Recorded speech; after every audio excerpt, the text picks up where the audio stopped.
언제 오려나? 왔다. 갤럭시 M20 무신사 패키지. 야, 일단 패키지가 굉장히 럭셔리해. 뭔가 프리미엄 폰 같기도 한데. 그런데 M20 박스에서는 싼 티가 흐르는데? 그래도 22만 원이니까 A30과 50이 등극 실패한 가성비 폰은 가능할 듯? 안녕하세요, 테크툴 꿀단지 PD입니다. 삼성의 갤럭시 M 시리즈는 인도와 일부 동남아 시장에서 괜찮은 행보를 보였는데요. 이 중에서 M20이 7월 15일 국내에 출시됩니다. 이미 7월 8일 무신사를 통해서 사전 예약이 시작되었고요. 가격은 22만 원입니다. 저는 무신사 패키지로 구매를 해서 24만 9천 원을 주고 주문을 했는데 생각보다 집에 빨리 도착했어요. 갤럭시 M20은 인도에서 두 가지 모델이 나왔어요. 3기가 램 모델과 4기가 램 모델인데 3기가는 1990루피, 4기가 모델은 12,990루피인데 하나로 따지면 3기가가 18만 8천 원 정도, 4기가가 22만 3천 원 정도입니다. 국내에는 3기가 램 차콜 블랙 단일 색상으로 나왔는데요. 가격이 인도보다 조금 비싸긴 하지만 갤럭시 A30과 기본적인 스펙이 동일하거든요. 그런 면에서 꽤나 가성비를 따질 수 있는 녀석이 아닌가라는 생각이 들어요. 지금부터 갤럭시 M20 무신사 패키지를 살펴볼 텐데요. 가격이 22만 원이니까 기준을 조금 낮춰서 살펴볼 거고요. 스펙이 비슷하게 나온 갤럭시 A30 이야기도 중간중간 하겠습니다. 갤럭시 M20 무신사 패키지는 동봉되어 있는 티셔츠와 케이스의 디자인에 따라서 여러 가지 형태가 있는데 저는 키르시를 선택했고, 박스를 열어보면 이렇게 체리 디자인이 나옵니다. 뭔가 저렴한 녀석인데 있어 보이기는 해요. 그리고 이거를 빼면 키르시 디자인이 들어간 체리죠. 티셔츠가 하나 들어있고요. 전용 케이스, 무신사에서 사용할 수 있는 VIP 쿠폰도 들어있습니다. 그리고 제일 중요한 갤럭시 M20이 들어있죠. 이 무신사 패키지가 지금 사전 예판 기간에 판매가 되고 있는데 7월 15일 정식 출시 이후에도 계속 판매되는지는 잘 모르겠어요. 아마도 잘 만들었으니까 계속 판매되지 않을까라는 생각이 들긴 합니다. 갤럭시 M20의 박스를 보고 있으면 조금 싼 티가 나고, 이렇게 슬라이딩 식으로 벗겨보면 뚜껑이 없어요. 바로 그냥 이렇게 나옵니다. 이 작은 박스 안에는 설명서들이 들어있는데 필요는 없을 것 같고, 안쪽에 차콜 블랙의 갤럭시 M20, 고속 충전을 지원하는 어댑터, USB-C 타입 2A 케이블, 번들 이어폰, 그리고 유심 트레이 핀이 들어 있습니다. 구성품을 보면 기본 케이스가 없고 필름 부착이 되어 있지 않은데 20만원대, 22만원짜리 제품이니까 이해하고 넘어가죠. 프리미엄 스마트폰은 스펙이 널리 알려져 있는 편이라서 알아보지 않아도 모두가 알고 있는데, 보급형 스마트폰은 반드시 짚고 넘어갈 필요가 있습니다. 갤럭시 M20은 엑시노스 7904AP 3기가 램, 32기가 저장 공간으로 갤럭시 A30과 동일하고 6.3인치 FHD 플러스 해상도의 인피니티 V 디스플레이인데 LCD를 사용했습니다. 5000mAh 배터리는 15W 고속 충전이 가능하고, 카메라는 1300만화소 일반각과 500만화소 광각, 전면에는 800만화소가 들어가 있고, 전체적인 크기는 156.4 곱하기 74.5 곱하기 8.8mm이고 무게는 186g입니다. M20을 자세히 살펴보기 전에 스펙만 봐도 22만원에 이 정도면 괜찮지 않나라는 생각이 들죠. 외형과 디자인을 보면 지금까지 삼성 스마트폰에서 봤던 그 형태 그대로입니다. 최근 삼성의 A 시리즈에 적용되었던 좌측 상단에 카메라가 들어간 형태도 동일하고, 전면에 인피니티 디스플레이가 들어간 것도 동일해요. 인피니티 V냐 U냐 O냐 그런 차이가 있긴 한데, 아무튼 전체적으로 베젤을 굉장히 줄이긴 했는데 20만원대 제품이라서 그런지 상하단 좌우 모두 베젤이 약간은 느껴지기는 합니다. 그래도 22만원이라는 가격을 생각하면 이해할 수 있는 부분?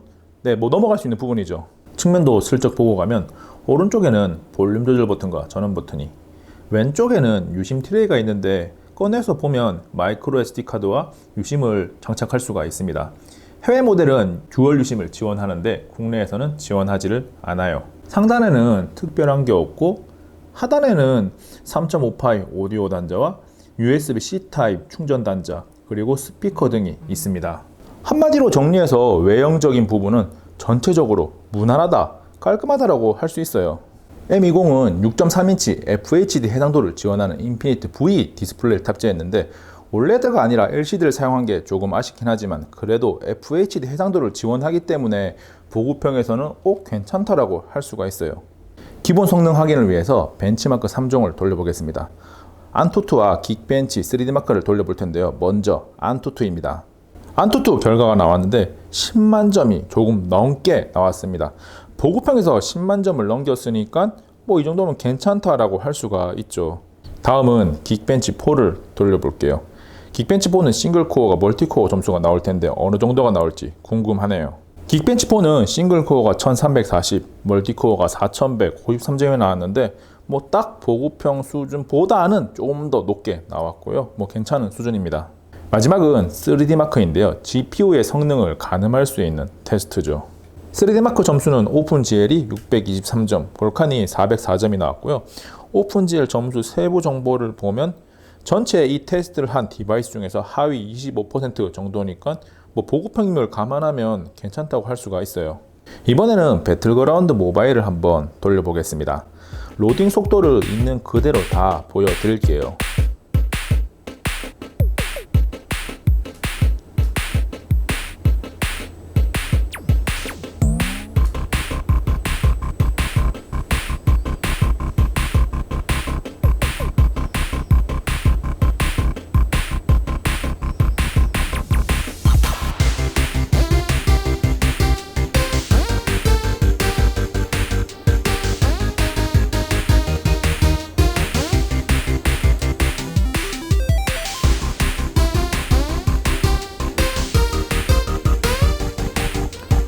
네, 로딩이 끝났는데 생각보다는 오래 걸리지 않았다고 해야 될지 아니면 더 오래 걸렸다고 해야 될지 잘 모르겠는데 아무튼 게임을 직접 하면서 실제로 체감을 한번 해보겠습니다. 게임 전에 화면 설정을 잠깐 짚고 넘어가면 화질은 HD까지 지원을 하고요. HDR 고화질은 지원하지 않습니다. FPS는 높음까지 지원을 하는데 화질을 낮춰도 울트라는 나타나지 않아요. 배틀그라운드 모바일을 실제로 해보면 역시나 고사양 게임을 하기에는 조금 부족하다는 느낌이 들기는 해요. 뭔가 버벅거림도 조금 심한 편이고 중간중간에 약간 끊긴다는 느낌도 있거든요. 그래서 고사양 게임을 즐기시는 분들에게 이 스마트폰은 적합하지 않을 수 있습니다. 갤럭시 M20이 인도에서 처음 나오고 나서 최적화 논란이 조금 있었거든요. 버벅거림도 있고 뭔가 부자연스럽게 움직인다라는 평가가 있었는데 이번에 우리나라에 나온 모델은 안드로이드 파이와 원 UI 조합으로 나왔거든요. 저는 이전 모델을 사용해보지 못해서 잘 모르겠지만 이 안드로이드 파이와 원 UI 조합으로 나온 갤럭시 M20은 꽤나 괜찮아요. 기본적인 사용 시내에서 버벅거림이나 최적화가 안 돼 있다 이런 느낌은 못 받았거든요. 이번에는 카메라를 들여다보면 M20은 20만원대 제품이지만 일반각과 광각 사진이 촬영할 수 있다는 장점이 있고요. 그런데 동영상을 들어가 보면 해상도가 조금 아쉽긴 해요. FHD 30프레임만 촬영할 수 있거든요. 4K 촬영이 가능했더라면 더 좋았을 것 같긴 한데 역시나 가격을 생각하면 이 정도면 만족해야 될까라는 생각이 들긴 합니다. 실제 촬영을 해보면 일반각에서나 광각에서나 아주 약간 딜레이가 느껴지기는 한데 실제 촬영된 결과물을 보면 이 정도면 충분히 괜찮다라는 생각이 들어요. 일반 스냅용으로 사용하는 데는 문제가 없습니다. 최근에 국내에 나온 갤럭시 A 시리즈들은 모두 삼성페이를 지원하는데 안타깝게도 M20은 삼성페이를 지원하지 않습니다. 설치 자체가 되지를 않아요. 삼성페이를 포함하고 성능이 비슷한 갤럭시 A30이 34만 9,800원이고 갤럭시 M20이 22만원이니까 12만 9,800원 정도가 차이가 나는데 제가 커뮤니티를 통해서 얼마 전에 설문조사한 결과를 보면 39%는 이 페이가 필요 없다라는 답변을 했고 12만 9,800원이라는 가격을 더 투자할 수 있다는 입장은 9% 정도가 됐거든요. 그런 결과를 보면 갤럭시 M20이 삼성페이는 없지만 충분히 경쟁력이 있다라고 할 수가 있습니다. 갤럭시 M20은 지문인식 외에 얼굴인식이 사용 가능한데 전원 버튼을 눌러서 화면을 활성화시켜주고 얼굴을 들이대면 이렇게 잠금이 풀려요. 그 다음에 화면을 한 번 더 밀어줘야 홈 화면으로 넘어갑니다. 또는 이렇게 화면을 꺼진 상태에서 화면을 먼저 밀어주고 이 화면이 나왔을 때 얼굴 인식을 시키면 홈 화면으로 넘어가는데 사용 뎁스가 2단계 또는 3단계라서 조금 불편하다라는 생각이 들 수는 있어요. 하드웨어 스펙면에서 갤럭시 M20이 가지는 특징 중에 가장 큰 장점은 배터리가 아닐까 해요. 무려 5000mAh를 탑재했는데 사용 시간이 얼마나 될지는 모르겠어요. 테스트를 하려면 조금 시간이 오래 걸리기 때문에 별도 영상으로 올리겠습니다. 갤럭시 M20을 들여다보고 있으면 가격이 22만 원에 나왔는데 기본적인 하드웨어 스펙인 CPU, 램, 저장 공간이 갤럭시 A30과 똑같거든요. 가격이 12만 원 조금 넘게 차이가 나니까 팀킬인가라는 생각이 들기도 합니다. 물론 갤럭시 A30은 M20처럼 LCD가 아니라 OLED를 사용했고 삼성페이를 사용할 수가 있고 구성품에서 기본 케이스와 필름 부착까지 해주니까 분명히 조금 더 이점이 있기는 해요.